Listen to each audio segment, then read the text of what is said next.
Halo,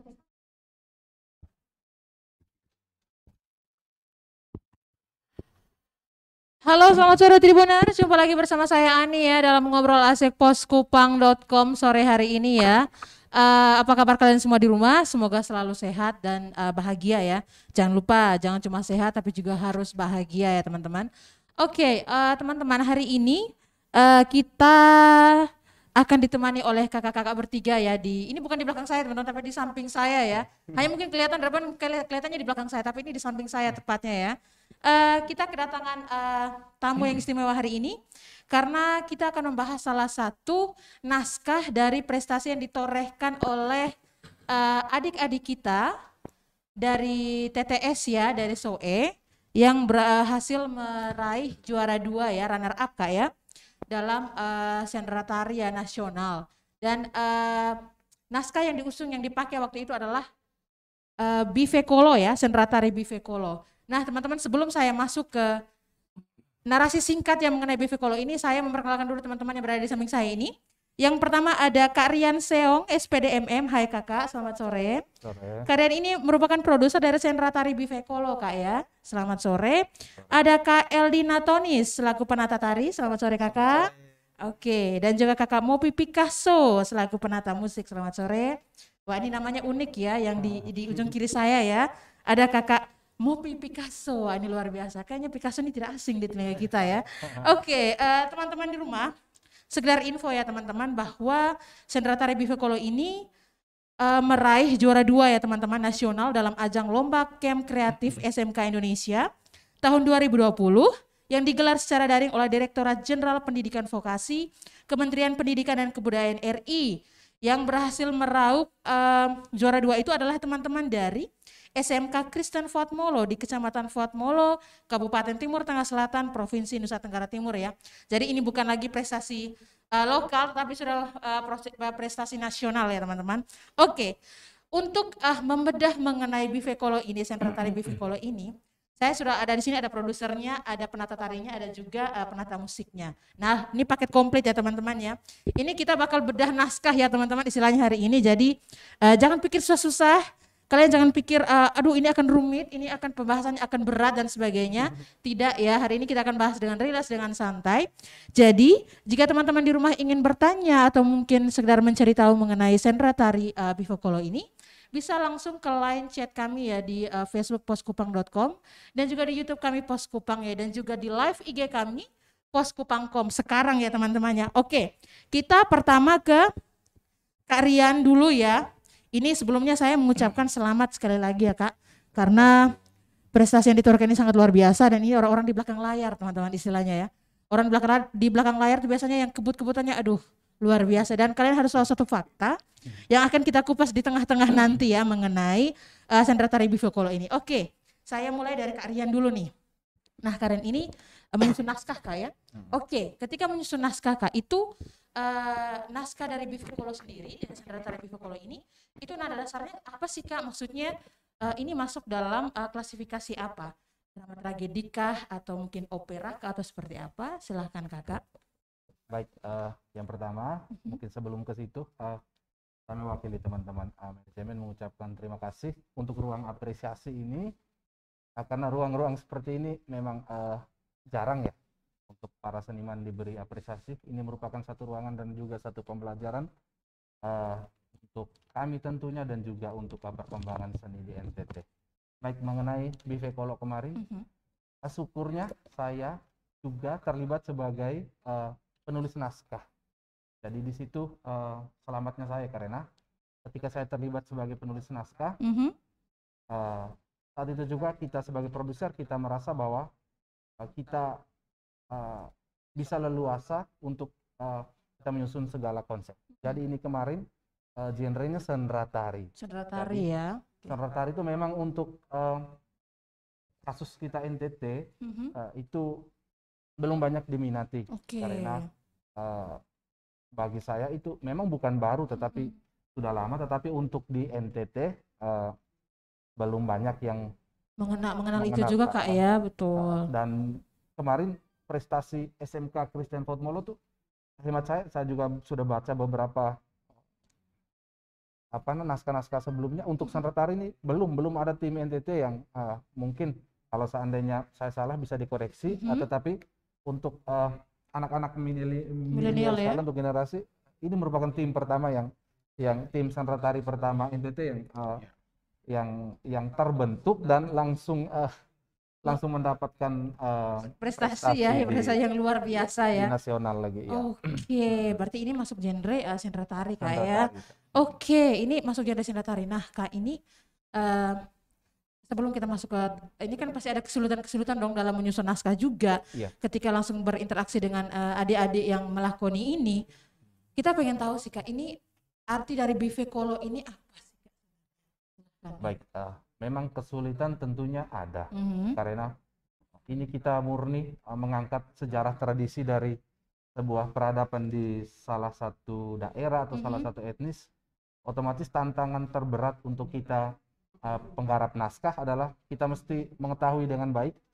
Kebetulan memang saya bukan etnis Timor, tetapi lewat naskah-naskah di buku, lewat beberapa buku yang kita baca, dan juga ketika kita berdialog dengan penata tari, penata musik, di situ kita coba menyelami tentang Timor. Kemarin Bivekolo itu secara etimologi dia berarti wanita burung. Burung ya. Wanita burung. Di situ kita coba mengangkat salah satu pesan, yakni untuk pelestarian salah satu satwa, salah satu ini burung yang berada di Pulau Timor, burung cikuakua yang saat ini mungkin sudah hampir punah. Jadi ketika kemarin naskah itu ditulis, ada satu harapan di balik itu bahwa burung ini tidak akan punah. Nah, ketika dikaitkan dengan sejarah-sejarah mitologi di mitologi silam, ternyata burung ini bukan burung biasa gitu. Ada sejarahnya. Ada sejarahnya ya. Jadi bukan asal burung ya teman-teman ya. Ini maksudnya dalam konteks kita berbicara hal ini ya teman-teman mengenai sastra tari Bivekolo ini. Nah, ini sebelum saya ke Kak Eldi ya dan juga Kak Mopi, ini Kak Rian ini tentu dong sastra tari Bivekolo ini dengan nama Bivekolo ini punya makna tersendiri dong yang ingin disampaikan para pementas dan juga kakak sebagai penyusun naskahnya. Apa sih makna yang ingin disampaikan dari naskah ini sendiri, naskah Bivekolo ini? Memang betul. Ketika penggarapan naskah tentunya bukan yang kita mengangkat hanya burung itu, tapi realitas-realitas sosial masyarakat Timor zaman sekarang, misalnya tentang kekeringan, mengapa sampai kering, sebenarnya tentang refleksi kehidupan manusia zaman sekarang yang hemat saya sudah sedikit modern dan ternyata melupakan hakiki-hakiki dari warisan-warisan tradisi, semisal kita membantu untuk perkembangan alam, terus membantu untuk melestarikan lingkungan, membantu untuk bahkan di naskah kita kemarin kita juga dengan penata tarinya kita menyelipkan sedikit realitas sosial tentang kritik-kritik sosial kita masukkan di dalam naskahnya. Jadi bukan semata-mata hanya betul-betul kita memperagakan oh ya harus ada wanita, harus ada ini di dalam, harus diberikan properti untuk wanita dan lain-lain, tapi realitas sosial masyarakat Timor yang kita ingin supaya kembali ke spirit awal peradaban orang-orang Timor yang kita tahu tanah Timor sangat keras sekali menurut saya, tetapi ternyata realitas sosial masa lalu itu kalau seandainya sekarang diangkat kembali akan menghasilkan pesan-pesan, dan kita titipkan itu sedikit kemarin di naskah kita di naskah Bivekolo ini ya. Berarti memang bukan saja budaya temannya, bukan saja budaya dan juga cerita yang diangkat dalam sastra tari dalam naskah Bivekolo ini, tetapi juga ada isu-isu sosial juga yang dimasukkan ke dalam naskah ini ya teman-teman ya. Pasti jika teman-teman ada YouTube-nya juga Kak ya. Nanti kita berikan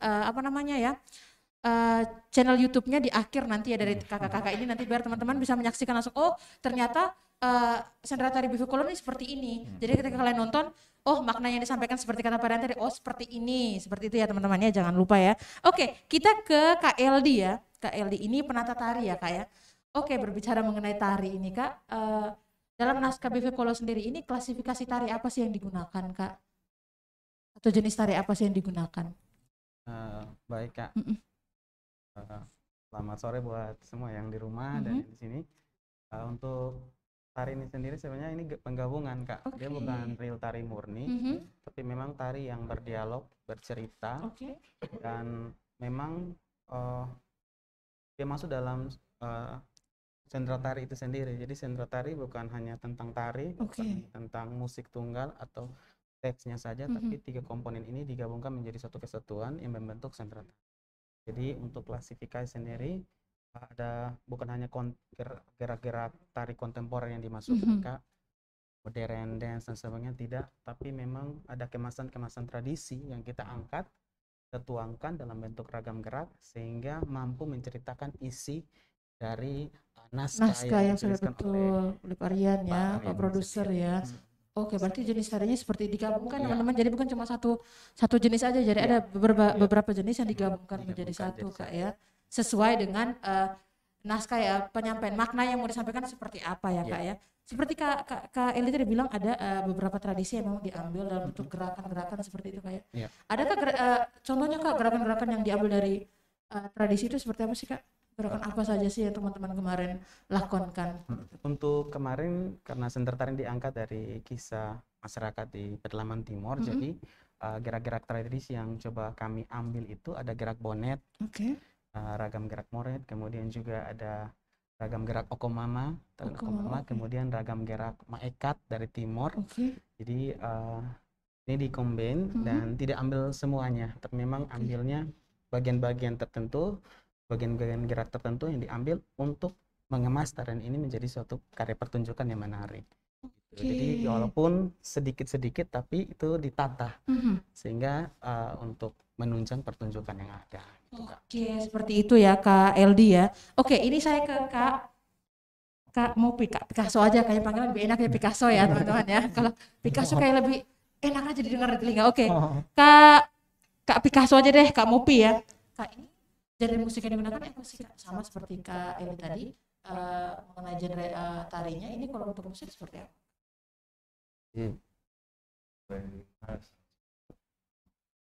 Genre musik saya sebenarnya bagaimana saya membaca naskahnya dulu, terus setelah membaca naskah padukan sama tari. Misalnya background yang saya buat itu harusnya menceritakan tari yang dibawakan, begitu pula juga dengan naskah. Makanya agak sulit dalam pembuatan musik ini. Nah, kalau genre musik saya lebih banyak mengambil etnis dari TTS sendiri, yaitu bidu. Bidu Kak ya? Bulan bidu, sulingnya juga bidu, tetapi digabungkan dengan backsound kayak bunyi-bunyi burung, bunyi buaya, tangisan perempuan. Jadi membuat suasana itu ketika tari ini dibawakan, dia menjadi satu kesatuan dan menceritakan naskah yang dituliskan. Ini berarti bisa dibilang bahwa Kak Picasso aja Kak Mopi ini adalah apa namanya ya, pertahanan terakhir setelah naskah, setelah tari, musik ya. Kerjanya paling berat dong berarti si musik ini. Setelah dapat naskah dari Parian, dapat tarian dari Kak Eldi, setelah itu semuanya dikemas oleh Kak Mopi ya. Oke Kak, itu ketika ini dari Kak Mopi dulu deh. Ini ketika kita sudah tahu genrenya seperti apa, Kak, itu kemarin waktu kita sempat ngobrol sama Parian juga dan juga teman-teman adik-adik kemarin hadir. Waktu yang dipakai untuk berlatih, untuk menyusun naskah, tari dan sebagainya itu sangat sempit. 1 bulan ya Kak ya. Bagaimana sih Kak bisa menggabungkan, harus menunggu naskah dari Parian, setelah tarian dulu, setelah itu musik dulu. Bagaimana sih Kak menggabungkan itu dalam waktu yang sangat singkat seperti itu? Mungkin karena kedekatan, ikatan emosional, kita biasa sama-sama berkarya. Karian, DLD, kita keluar dari satu alumni juga, Sendra Tasik. Unika dong. Unika ya. Halo Unika, anak apa namanya ya, para alumni Unika ya. Selamat sore buat kalian semua. Kita sudah, istilahnya kedekatannya kita sudah ada. Emosional. Pertama saya dengar dari ceritanya Karian bahwa medan di pola tujuan ini memang sangat sulit. Jadi Oke. gini. Terus ada LD. Jadi kita via media aja, Oke. online. Digital dong semuanya Ya. berarti ya, tidak ada tatap muka ya. Jadi KLD cari sinyal, Pak gerakan begini, beta maunya begini, dia punya ininya begini. Waduh. Sesuaikan dengan naskah, beta mulai. Memang ini pertama awal pengerjaan saya dalam bidang musik.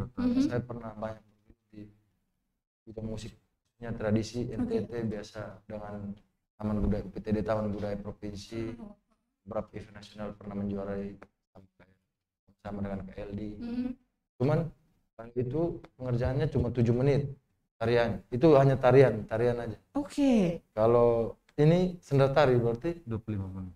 Berarti 25 menit ya, 25 menit. 25 menit ya. Gimana karyanya saya bisa membuat tarian dan naskah itu betul-betul bercerita. Wah ini kalau dipikir-pikir nanti pulang refleksi ya, karena memang ini agak kalau kita mau pikir ini berat ya kayak untuk kami yang awam ya mengenai musik dan tari dan sebagainya kayak gitu. Oke, ini kalau sekarang ke KLD dulu deh. Nah KLD ini durasi tarian yang digunakan itu apakah kan tadi 25 menit kan Pak? Tarian itu memang sepanjang apa namanya? Senda tari itu berlangsung atau memang ada waktu-waktu tertentu untuk tarian dan sebagainya? Jadi untuk kemasan geraknya sendiri, saya kembali melihat kembali ke narasi. Narasi lagi Jadi ya. memang ini tingkatnya dari literasi dulu, kita baca, kemudian simak baik-baik, baru kita bisa pahami maunya seperti apa. Kalau untuk tingkat geraknya sendiri, tidak memang real tari kita semua, tapi ada beberapa part yang kita buatnya tidak ragam gerak tari, tapi dia bergerak mengikuti naskah yang ada. Misalkan naskah ditulis tentang bertepuk tangan. Cukup kita membuat gerak bertepuk tangan, tapi dengan pola gerak yang tidak terlalu sulit, sehingga mempermudah transisi ke gerak-gerak berikutnya gitu Kak. Jadi ada beberapa bagian yang kita harus berdialog dengan naskah dengan cara gerak-gerak maknawi aktivitas keseharian kita. Tapi pada momen-momen tertentu kita harus menonjolkan tari itu sendiri sebagai bagian dari komponen sendera tari itu sendiri yang bercerita. Jadi memang kalau dipikir memang pikir-pikir memang agak susah gampang Susah Kak. gampang ya. Karena part mana dia harus stuck di suatu tempat, pada part mana dia harus full tari, full koreo, tapi pada saat part mana dia koreo dan dialognya ini juga harus jalan, harus satu. Jadi memang untuk proses ketika membentuk dengan anak-anak ini, apalagi mereka di pedalaman timur yang betul notabene tidak pernah mengenal bagaimana seni pertunjukan itu dibuat. Butuh pengarahan yang cukup ekstra Kak untuk kita, sehingga proses yang kami lakukan itu tidak 1-2 kali, harus berulang-ulang hanya untuk satu part bagiannya saja. Misalkan openingnya kita harus berulang-ulang sampai 3, 4 kali, 5 kali, 6 kali, kita bisa lebih gitu Kak. Ini saya tertarik dengan durasi waktu yang memang sangat-sangat bukan singkat tapi sangat singkat 1 bulan. Itu belum prepare-nya seperti apa, belum latihannya seperti apa, pementasannya seperti apa. Nah, ini saya kembali ke Pak Rian. Pak Rian itu ketika bekerja sama ya dengan teman-teman dari Fotmolo, ketika pasti ada diskusi dulu dong awalnya ini mau pakai apa ya seperti itu. Berapa lama sih durasi persiapannya? Berapa lama durasi pelatihannya untuk tari dan musik juga? Itu dan juga berapa lama durasi performanya? Silakan Kak. Baik, memang ini kemarin kalau saya refleksikan kerja gila Kakak ya, kerja gila karena 1 bulan kita harus mempersiapkan ini karena hemat saya mesti 6 bulan untuk persiapan karya yang besar ini. Tapi kembali lagi ketika saya sebagai produser dan saya harus mencari tim, di situ saya harus mencari teman-teman yang benar-benar sudah sepaham dengan kita. Yang pertama sepaham, terus yang kedua memang mereka ahli di bidang itu. Terus yang ketiga passion. Kalau sudah ngomong passion, ketika saya ngomong dengan Kaeli, ketika saya ngomong dengan Kamopi, ketika kita duduk bercerita waktu minum kopi, kita bercerita tentang bagaimana ke NTT, bagaimana ke sekarang, kita memiliki passion yang sama bahwa kita mau supaya ada sesuatu yang apa ya, ada sesuatu hal yang kita berikan untuk NTT. Kalau kita sudah memiliki itu, kadang-kadang persiapan itu sudah menjadi menjadi pementasan, dan pementasan itu sudah menjadi persiapan. Memang kalau dalam teori manajemen harus persiapan dulu, harus planning dan lain Betul. sebagainya. Tapi kita kemarin itu contoh saja, misalnya hari pertama kami ke sana, hari pertama. Ketika itu hari Minggu, Minggu sore jam 3 kita dari sini. Kita ke Soe, tiba di Soe itu jam 7 malam. Dan di Soe kita langsung ke rumah Bapak Kepala Sekolah, kopi, kita makan malam, dan Bapak Kepala Sekolah mati-matian menahan kami, kalian harus tidur di Soe dulu. Sana, Besok pagi-pagi baru kita ke Oen Lasi dan ke Faut Molo. Oke. Tetapi saya merasa saya tidak tenang. Artinya kita sudah dari Kupang, kita mau supaya langsung ke TKP lokasi, istilahnya. nah, karena menurut saya mungkin dari Soe ke Oen Lasi mungkin hanya 2 jam. Oke. Sudahlah, saya mati-matian kalau kita sudah kepingin dari Kupang mau pergi dan langsung ke lokasi, harus sampai di tempat tujuan. Jadi Bapak Kepala Sekolah langsung menelepon salah seorang guru di sana supaya memantau kami, Oke. apakah kami hilang atau kami masih ada. Akhirnya dari Pernah ke sana sebelumnya, ke Formula sebelumnya? belum, semua kami belum. Saya orang timur tapi tidak pernah. Hanya karena tadi Kak, mungkin rasa pede ya, percaya diri dan paksa diri tadi. Jadi kita jalan dari Soe jam 8 malam, tiba di Oen Lasi jam 11 malam. Pakai motor, 2 motor kami berempat. Dari Oen Lasi harus ke lokasi itu lagi sekitar 3 jam. Betul, dengan jalan yang seperti itu ya. Dengan seperti jalan kata yang kepala seperti sekolah waktu itu ya. Jadi dari Oen Lasi ke lokasi juga itu tiba di sana hampir jam 2, jam 2 pagi. Dan di sana puji Tuhan kita tidur di sekolah, di dalam ruangan kepala sekolah, dan bagi kita yang penting ada rumah lah, kita di dalam. Berteduh ya istilahnya, tempat ya. berteduh. Jangan panas, jangan kena hujan. Jadi ya. ketika kita sudah memiliki tim dan passion kita sama, pastilah ada Banyak jalan ke rumah kan? ada ruang itu. Ada ruang. Oke. Itu kalau di total masa persiapan dari kalian, Oh iya, Kak betul. Eli sama Kak Mopi itu berapa hari? Itu 1 bulan tuh. 4 minggu istilahnya. 4 minggu untuk persiapan naskah sendiri sebelum menuju tari. Berapa Betul. lama? Baik, untuk persiapan naskah ini memang kebetulan saya pegiat literasi juga, hobi-hobi baca, suka-suka baca. Jadi tentang Timor, ketika kemarin tidak sengaja dapat proyek ini bersama dengan Bapak Kepsek yang dari SMK Faut Molo, saya mulai nekat tuh itu. Oh, ini tentang Timor. Setelah itu kita sudah baca naskahnya. Memang sebelumnya kita baca, tapi untuk naskah tentang Bivekolo sendiri itu sambil baca dan kami sambil jalan. Bahkan buku setebal dari Pater Gregor Neon Basu, itu buku yang setebal sekitar 600-an halaman, itu saya bawa langsung ke lokasi, ke sekolah, supaya sambil diskusi dengan ketika Pak Eli bilang, Kak, ini kita gerakan setengah mati, ini kita harus rubah dan lain. Saya bilang, mari kita lihat dulu dia punya sejarah Biar dan lain sesuai ya. sebagainya. Makanya di dalam tuh ada geragam gerak yang ada gerak sedikit mirip buaya, sedikit mirip burung. Memang karena mitologi Tanah Timur dulu kan ada sejarah dengan buaya. Terus kita ke penata musiknya, bahkan buaya itu diinterpretasikan sebagai sebuah makhluk yang bersuara. Jadi waktu itu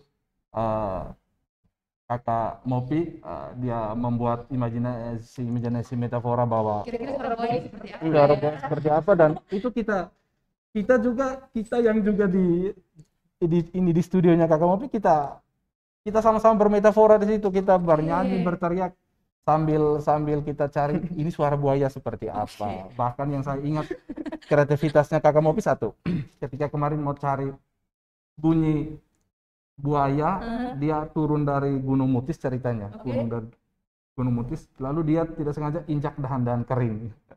Lalu mau cari ini suaranya pakai apa? Cari di keyboard, cari di program musik, apa tidak ada.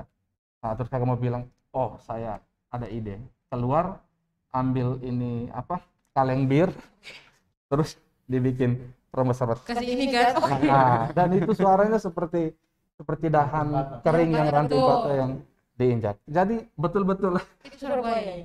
suara Ranting. Orang injak kaki yang injak ranting. Jadi sebenarnya persiapan kita memang kalau saya dari dulu kalau siap matang 100% susah untuk kita hasilkan. Jadi sambil persiapan sambil jalan saja. Berarti sambil naskah juga, tari juga ikut jalan. Sambil jalan. Bahkan kakak, ketika kami menulis naskah, saya sengaja menulisnya belum habis. Kita coba lihat dulu keunikan apa yang ada di lokasi. Bahkan beberapa part lagu itu yang disumbangkan oleh anak-anak bahwa sebaiknya kita pakai lagu ini. Jadi betul-betul naskah kita tuh naskah dari literasi, dari bahasa, tapi naskah juga dari lokasi, dari alam, dari tradisi mereka, dari keseharian mereka. Jadi penulisan naskah selesainya mungkin 1 minggu sebelum pengiriman itu ya? baru. Itu tarian juga sudah selesai dalam 1 minggu, dan musik juga seperti apa, Kak? Kalau musik fixnya untuk Fixnya selesai jadi. saat Gladi bersih. Sehari pagi Paginya ya? malamnya mau pentas, malamnya paginya pentas, paginya baru pagi Itu tidak tidur. anak-anak itu berapa jam itu setelah musiknya jadi waktu itu ya? Jadi memang Kalau kita ingat-ingat lagi. kalau musik itu sebenarnya saya terima dalam pengerjaan itu hanya 2 minggu kayak. 2 minggu ya. Fixnya pas hari H mau pentas, paginya baru fix. Paginya fix. Karena yang KLD sinyalnya setengah mati. Oke. Cari Kak begini, terakhir datang kembali ke sini, Kak buat begini, dia lebih begini. Dia mulai putar otak, caranya ke mana, kayak tangisan ini burung atau orang-orang waktu pada saat Bivekolo mau menjadi burung. Itu ambilnya dari suara buntianak. Ambilnya dari suara buntianak yang diambil sound background soundnya, YouTube ada banyak. Oke, kenapa sampai memutuskan suara beliau itu? Kenapa ya? Karena waktu itu memang jam 3, proses pengerjaan, saya duduk di studio, lalu dibilang Kak, ada suara tangisan pada saat dia mau berubah menjadi burung. Oke. Duduklah saya, dengar di studio, memang di dalam lingkungan situ anjingnya banyak. Oke.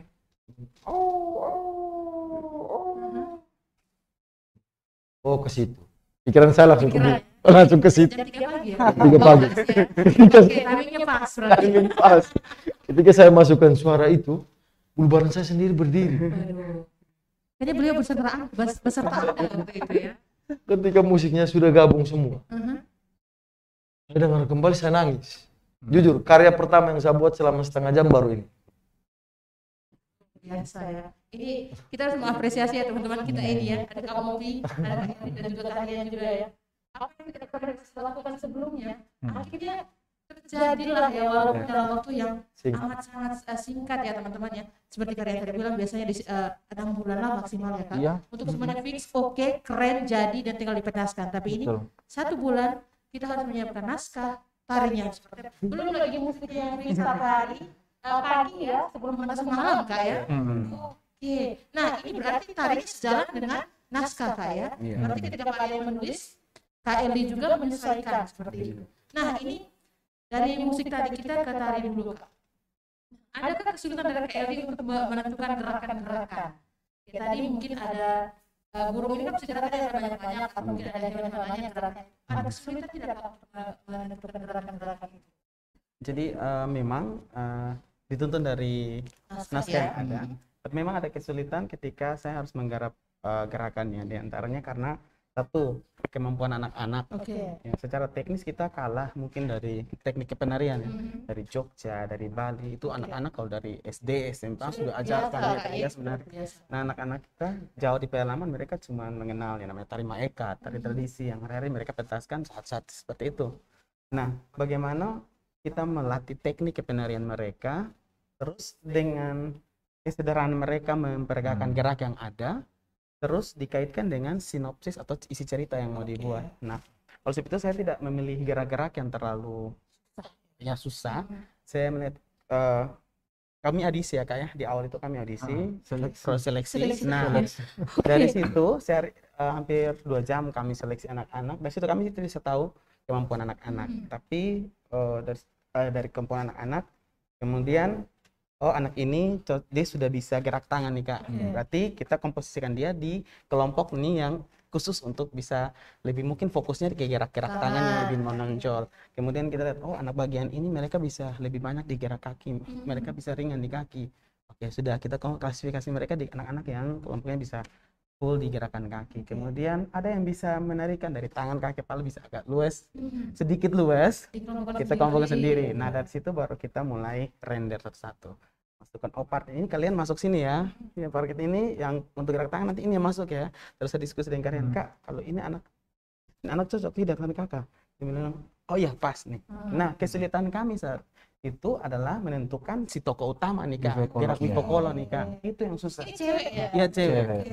Karena pas saat pemilihan yang pertama, anak yang kami pilih ini secara postur dia kecil. Oke. Nah, bagaimana kami menghadirkan sosok bifokolo ini yang dia harus tinggi, cantik, dia berubah menjadi seorang yang Wah, ya, wow. dan dipandang. Nah, dari situ baru bilang, kali ini ke mana? Kami sudah putus asa, sudah seleksi hampir 30-an anak tidak ada. Nah Kak, ternyata pada hari yang keberapa, keempat atau lima ini, Proses seleksi ini 4-5 hari ya? Dengan naskah dan tarik ini berjalan terus. Itu seperti apa? Karena tokoh yang kita inginkan itu Belum belum datang, Kak. belum datang gitu. belum datang. Jadi setelah berapa hari keempat atau lima itu kami Tiba-tiba. tiba ada satu anak datangnya. Posturnya kan dia jauh, tapi saya pikir mungkin dia antar makanan, pisang, ubi, antar Kak. Lalu saya bilang, kalian ini bagus Kak, coba ketemu tes dia. Ngomonglah lagi dengan kepala sekolah dan guru di situ. Pak, kita bisa coba dia dulu. Dia tawarkan kayak si anak ini yang sudah jadi tokoh utama ini. Lalu kami coba kamu gerakin ya. Saya coba kasih beberapa instrumen gerak dengan yang sedikit ekstrim juga. Kemudian dia bilang, bisa. Akhirnya kakak sudah. Jadi memang apa yang kami butuhkan itu dia terjadi tidak hari itu hari tidak berproses. Oke. Ini sebelum saya lanjut ya, ini Kak. Saya minta mic dulu ya. Apa pembicaraan kita hari ini seru sekali karena membahas mengenai. Oh iya. Sudah ya Kak ya? Oke. Ini menyangkut kesulitan dari tari ya. Dan ketika untuk kalian sendiri, ketika menyusun naskah ya, sembari dengan tari juga, sembari komunikasi dengan kamu juga musik, ada kesulitan ketika menyusun naskah ini sendiri. Dari kalian sendiri sebagai pribadi yang menyusun naskah. Baik Kak, memang ketika kita sudah membaca banyak, ternyata pusingnya lebih banyak. Nah disitulah saya mencoba mencari 1 malam 2 malam tuh untuk sedikit merenung karena istilah ini pertanggungjawaban kita, pertanggungjawaban secara mitologi, secara sejarah budaya. Kita tidak mungkin kita mengerjakan karya ini dengan naskah yang bukan merupakan sejarah kita. Nah, mungkin untuk kesusahannya bagaimanakah susunan sejarah Timor ini harus tersusun dari awal hingga pertengahan hingga akhir, dan setelah itu kita coba memasukkan beberapa isu-isu sosial tadi untuk kita pembaikan dalam, karena bentuk sendera tari ini kemarin ada tiga bagian besar. Yang bagian pertamanya itu sejarah Pulau Timor sampai pada saat bifekolo itu dikutuk gitu. Itu sejarah di bagian pertama. Bagian kedua itu khusus tragedi-tragedi yang masalah-masalah sosial tentang pertengkaran, pertikaian dan lain sebagainya, dan sampai perannya bifekolo bagaimana bisa menyadarkan semua ini masyarakat, yang membantu juga untuk berperan sebagai penerus pelestarian alam dan lain sebagainya. Bagian yang ketiga, di situ mereka merayakan kembali tentang tentang kebahagiaan, keberhasilan mereka sama-sama sudah bekerja sama dengan bifekolo dan mereka berhasil. Dan itu merupakan satu kesatuan naskah, dan percaya dirinya saya bahwa saya sudah punya tim yang saya sudah percaya diri bahwa bisa. Makanya kita kerja komunikasi dengan Kakak Eldi, komunikasi dengan Kakak Mopi, dan tapi ini karya pertama kita untuk sendera tari ya, sendera tari NTT, dan selama ini hanya tari. Betul. Dan memang kenekatan lah di awalnya. Kita coba apa?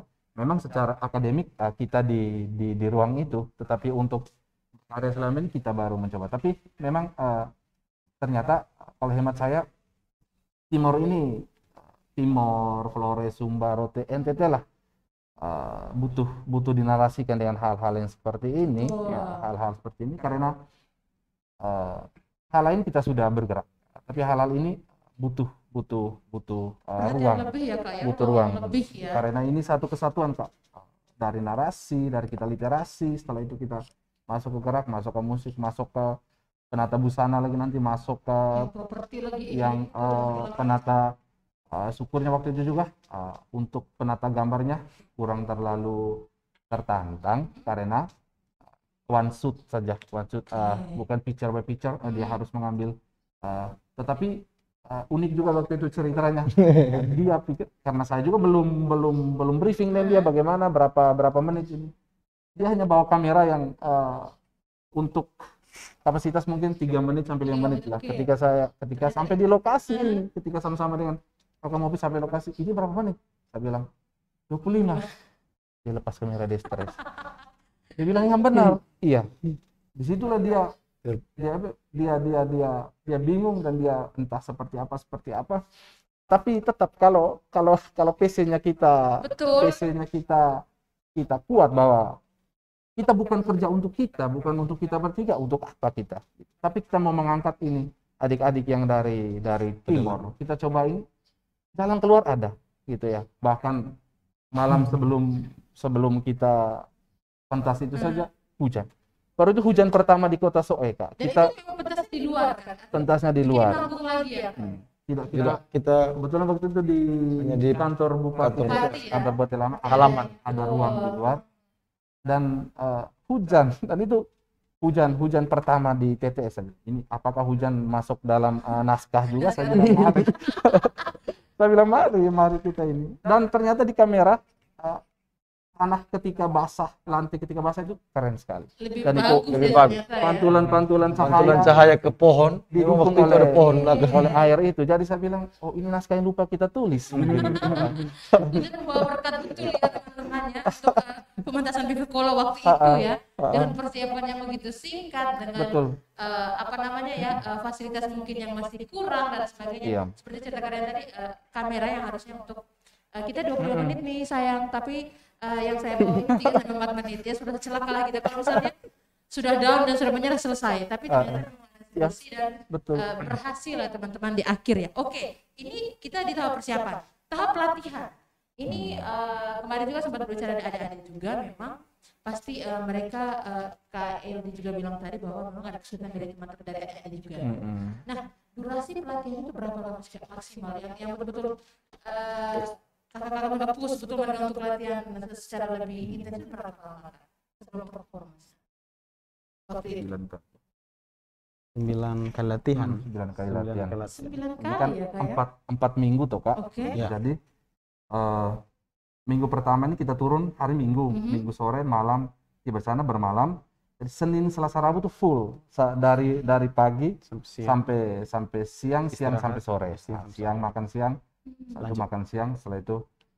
Jadi tiga hari dalam seminggu. Rabu sore kita pulang Kupang. Kamis, Jumat, Sabtu aja mereka latihan mandiri di rumah. Terus minggu depannya lagi seperti itu minggu depan. Jadi intens di lokasi 9 kali saja. 9 kali ya? 9 kali Oke. ditambah kan kita rencana harus perekaman di Soe karena takutnya listrik dan lain Betul. sebagainya peralatan. Jadi di Soe hampir 5 hari. 9 tambah 5 ya mungkin 14 kali 14 kali latihan saja. 14 kali latihan dan runner up ya teman-teman ya. Juara 2 tingkat nasional. Ini kalau misalnya persiapan jangan 2 bulan saja sudah juara 1 ya. Tapi Yakin aja lah. mungkin kalau 2 bulan mungkin kita bisa juara 5, 6. Mungkin karena tingkat itu Ya mungkin ya, jadi semuanya effortnya lebih banyak ya Kak ya. Oke, ini untuk durasi pelatihan.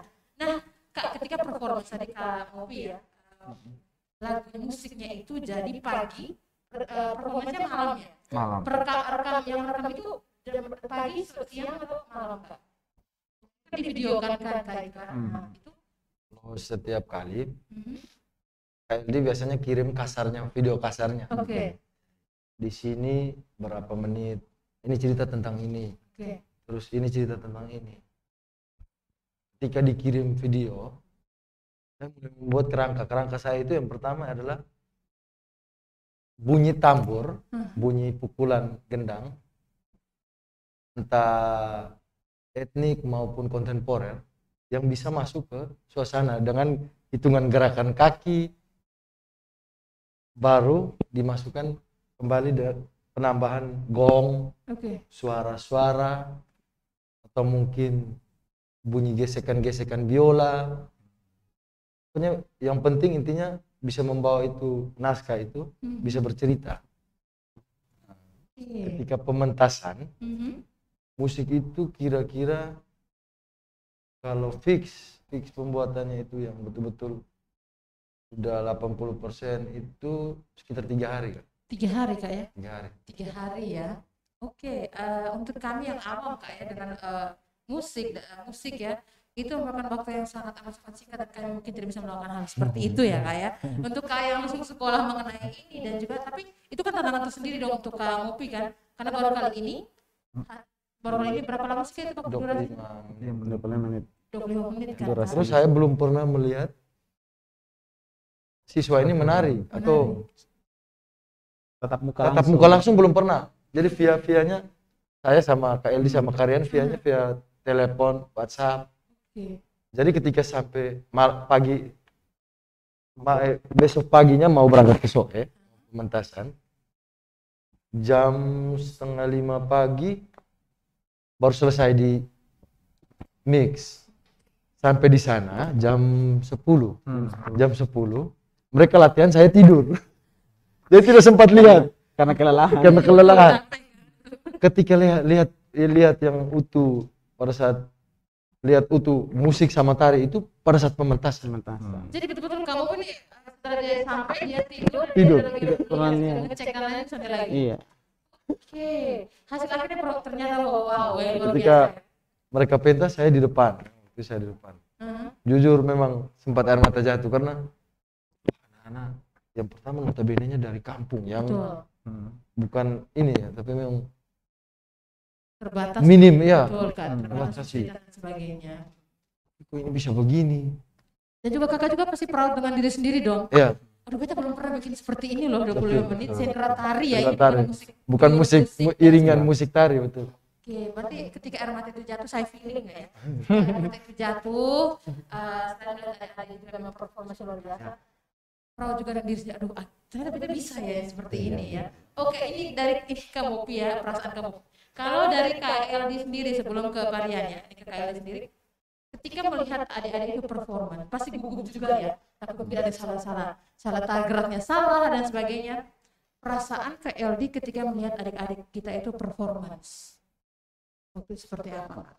Jadi memang Kak prosesnya selama yang tadi bilang 14 hari itu, kalau mungkin itu bersih, bagi saya ini pengalaman pertama saya dan menantang, sangat berat dengan medan, dengan kondisi, Betul. dengan sumber daya manusia yang seperti itu.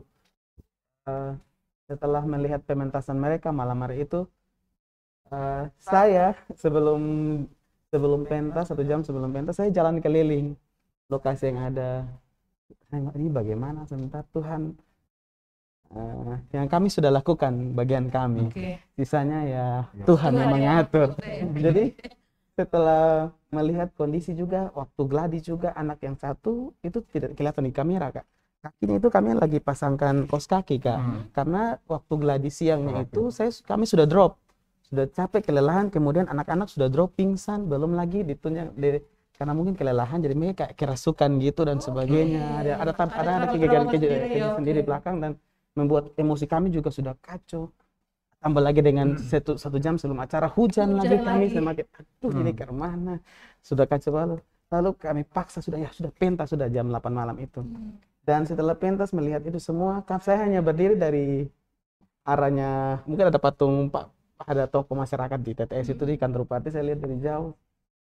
Sampai disadari air mata saya jatuh bangga karena anak-anak ini dibentuk dari yang biasa-biasa saja bisa menjadi yang seperti itu. Kemudian kami yang datang juga penuh keterbatasan juga, datang dengan apa adanya, bisa menghasilkan karya yang bisa dinikmati oleh orang banyak. Hujan Kak, tapi waktu itu yang menonton pagelaran ya, online itu juga masyarakat banyak, karena mungkin baru gaungnya baru pertama kali di TTS yang seperti itu. Jadi di lokasi itu juga ada banyak kami melihatnya, dan semua orang yang datang juga sangat mengapresiasi apa yang mereka lakukan. Jadi bangga haru Kak.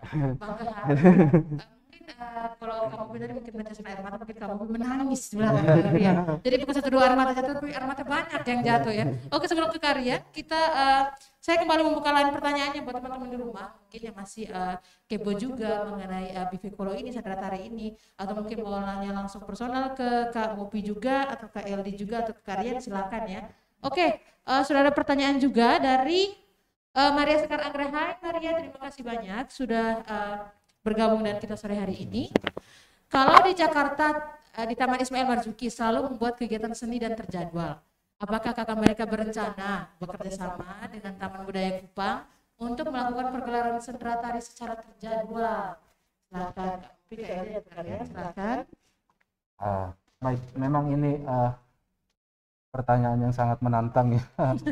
Baik, memang untuk proyek ini kita rencana untuk seriuskan. Artinya untuk sandera tari ini kita rencana untuk garap serius, karena bukan hanya dengan Taman Budaya, tapi Dinas Pariwisata juga kita bisa ajak bekerja sama. Kami mungkin nanti akan ke Dinas Pariwisata, juga tentunya Dinas Pendidikan, dan salah satu ruang kita tentunya Taman Budaya. Dan untuk ke depan kita sudah ada rencana-rencana untuk kita coba untuk gaungkan sandera tari ini.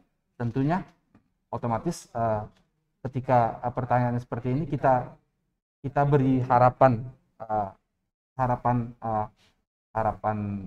besar untuk semisal Taman Budaya nanti bisa dalam tanda petik menerima proyek-proyek ini juga untuk beberapa ruang, tetapi mungkin untuk pertama mungkin bagaimana kita ke sekolah-sekolah dulu, karena itu ruang pertumbuhan seni dan budaya yang paling memang bukan hanya sandera tari, tetapi ini salah satu hal yang mungkin dalam tanda petik baru ya, yang masih awam.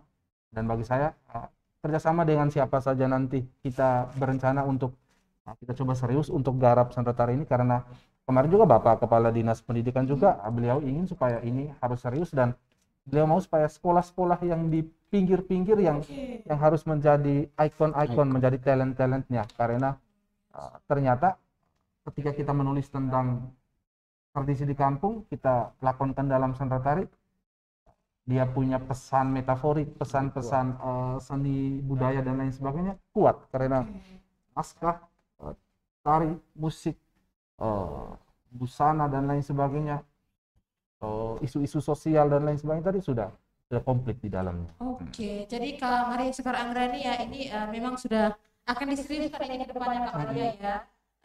Dan juga untuk semua pihak, mungkin dari Dinas Pariwisata, Dinas Pendidikan, dan berbagai pihak yang lain. Ini dari teman-teman dari Karya, dari KLD, dari Kemopi juga sudah siap nih. Jadi kita bakal sama-sama pegang tangan, kita rame-rame, kita kolaborasi ya, untuk memperkenalkan lagi, lebih masif lagi mengenai sandera tari ini ke adik-adik kita ya, ke masyarakat Nusa Tenggara Timur khususnya ya, karena biasanya kan kita yang familiar sama kita tuh musik saja atau tari saja dan sebagainya, menulis saja, tetapi ini kita gabungkan dalam kata sandera tari ya teman-teman. Jadi tiga-tiga ini dimasukkan sekaligus. Ini merupakan hal yang baru dan memang harus segera disampaikan ke insan pelajar ya yang ada di Nusa Tenggara Timur, khususnya seperti kalian bilang tadi di sekolah-sekolah yang masih pinggirkan Kak ya. Itulah yang akan menjadi ikon-ikon kita ya teman-teman ya. Oke, terima kasih Kak Maria Sekar Anggra ini sudah bergabung dengan kita. Oke, sebelum saya tarik nafas dulu ya. Oke, ini dari Kak Nadia Puspita. Terima kasih Kak Nadia sudah bergabung bersama kita sore hari ini. Kak, kan cerita rakyat baik dari daerah Soe banyak. Nah, kenapa sih Bivekolo yang diambil menjadi sandera tari? Apa pesan yang ingin disampaikan? Oke, terima kasih Kak Nadia ya. Mengenai pesan yang ingin disampaikan, mungkin Kak Nadia baru bergabung bersama kita ya. Tadi sudah disampaikan oleh Pak Rian di awal, tetapi ini ada pertanyaannya. Kenapa Bivekolo yang diambil menjadi sandera tari menjadi temanya? Silakan. Bukan kalian Kak Mopi atau Eli silakan bertiga atau mungkin langsung ke Parian. Mungkin deh ke penulis naskah. Oke. Baik, biasa tantangan berat ke penulis naskahnya, tapi memang untuk mitologi Timur banyak sekali. Kemarin ketika kita berimajinasi tentang Pulau Timur, berimajinasi tentang burung-burungnya, berimajinasi tentang alamnya, berimajinasi tentang sejarahnya, kita seperti merasa terkonek dengan narasi Bivekolo ini, karena pesannya sangat holistik. Dia luas, tetapi dia saling keterkaitan. Bagaimana Bivekolo itu seorang wanita burung itu dulu, karena kalau secara singkatnya naskah ini, wanita ini dikutuk oleh ibunya karena takut pergaulan bebas dan lelaki hidung belang. Nah, ternyata ketika kan dalam tradisi kutuk mengutuk kan harus buruk. Tuh, biasanya Tetapi untuk mitologi ini kemarin, padahal dia menjadi seekor burung yang indah sekali, cantik sekali. Nah, dan burung ini juga burung kan dari atas, dia melihat dari bawah. Kenapa alam Soe, alam Timor sekarang sudah rusak dan lain sebagainya. Dia berkeinginan untuk saya coba menegur mereka dan membantu mereka untuk kita bekerja sama untuk menyuburkan kembali alam. Nah, disitulah babak kedua kemarin tuh tentang pertengkaran manusia, ini pergolakan sosial di Timor dan lain sebagainya. Di situ peran Bivekolo turun. Bagaimana dia dengan lenggak-lenggoknya, bagaimana dia dengan narasinya, dengan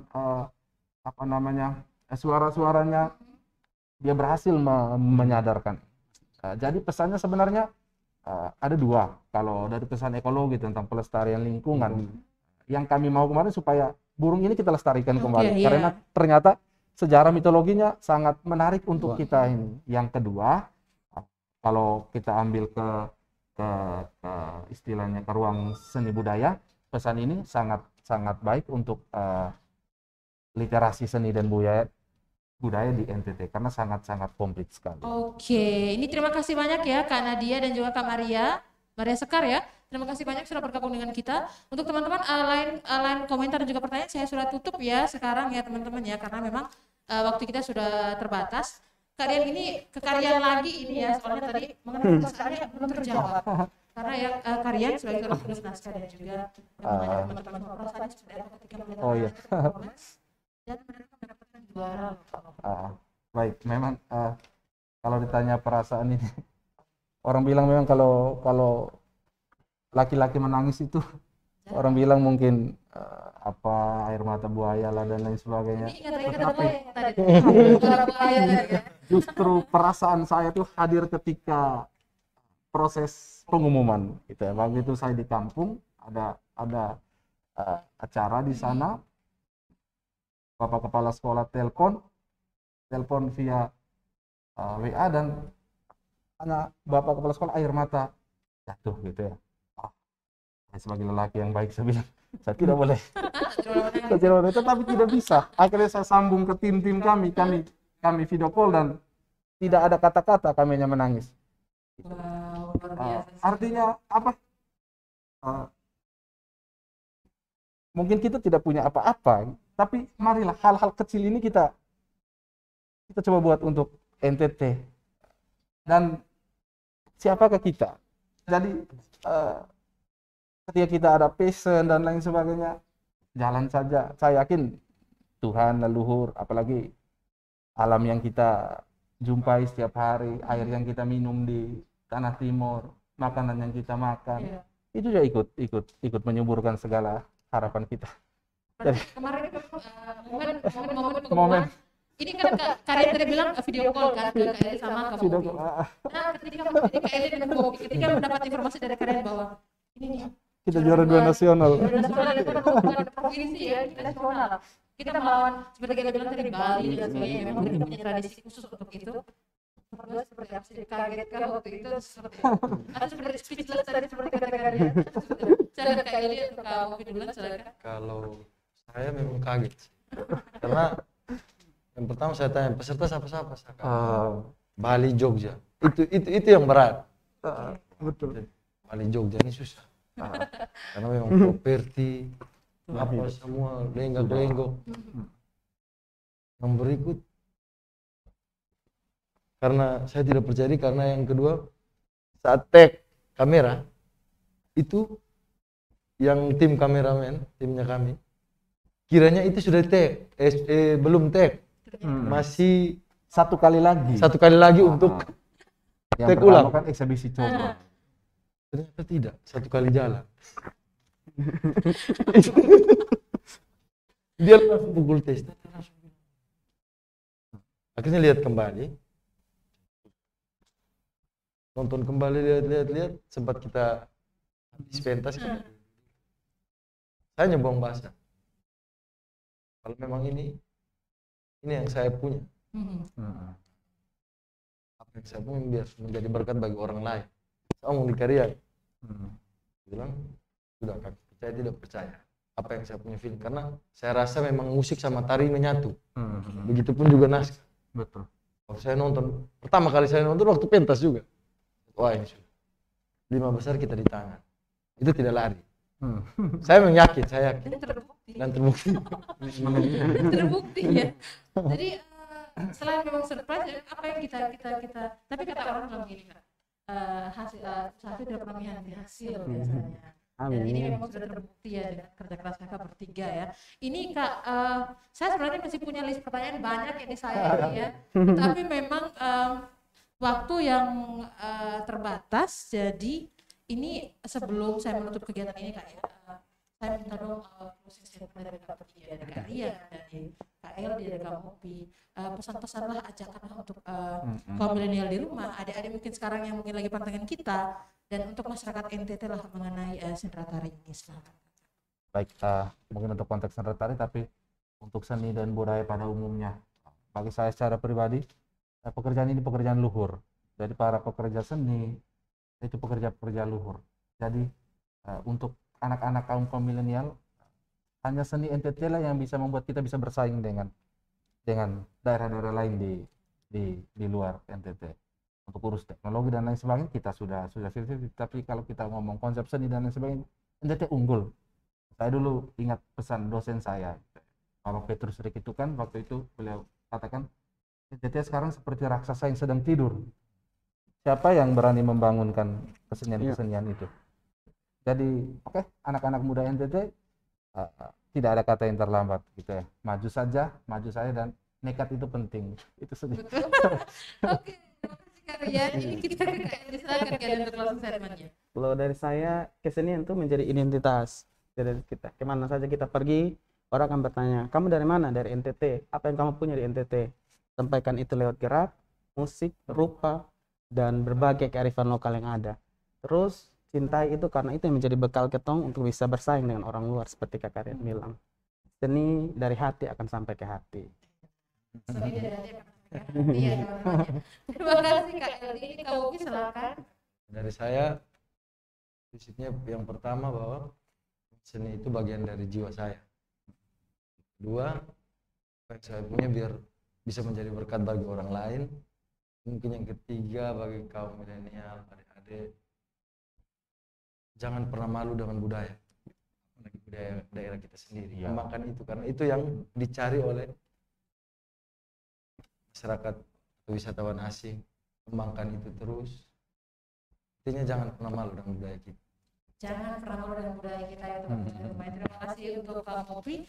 Ini saya mau pilih teman-teman yang Kak ya bertiga. Terima kasih banyak sudah hadir bersama kita hari ini. Sudah banyak berbagi mengenai, kita membahas mengenai naskah Bivekolo ini, dan juga kita akan tahu ya teman-teman, mungkin teman-teman yang tidak tahu bahwa ketika orang mengurus sentrata itu dan susahnya minta ampun ya, apalagi dengan waktu yang sangat-sangat terbatas. Dan akhirnya kita jadi tahu nih, behind the scene-nya seperti ini. Kalau misalnya teman-teman sudah menyaksikan sentrata Bivekolo ini ya Kak ya. Mungkin ada di YouTube, salah satu channel YouTube mungkin yang bisa disebutkan, teman-teman bisa nonton. Kak silakan Kak.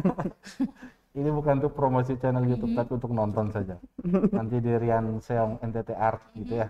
Klik saja, jangan lupa Itu boleh juga ya. Nanti kayak judul namanya di karya ya teman-temannya itu bisa Iya. menyaksikan Lihat saja. Nonton saja. pementasan Bivekolo ini ya Kak ya, untuk ketika kalian mungkin agak masih bingung dengan pembicaraan kita hari ini, langsung lihat saja karena itu akan nyambung dan apa yang kita bahas sore hari ini ya teman-teman. Sekali lagi terima kasih banyak Kak bertiga sudah bergabung dengan kita hari ini, dan juga teman-teman terima kasih sudah bergabung dengan kita ya hari ini. Semoga apa yang kita bahas bisa bermanfaat untuk teman-teman di rumah, dan jangan lupa terus untuk menaati protokol kesehatan ya 5M, menjaga jarak, mencuci tangan, memakai masker, menghindari kerumunan dan mengurangi mobilitas ya teman-teman, jangan lupa ya. Akhir kata saya Ani, Karian, KLD dan juga Kak Opi pamit undur diri. Selamat sore dan sampai jumpa. Sampai jumpa.